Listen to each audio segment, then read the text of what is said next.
na parede. Gente, bicho, assim, mãe, tipo, não dava muito pra ver, quando acendeu a luz de volta, daí eu gritei, mãe, deve ser.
Leva aqui, leva aqui.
Mãe.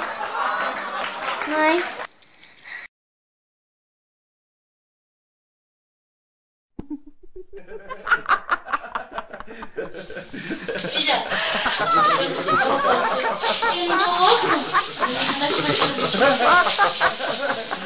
Fala, Maristela, tudo bem?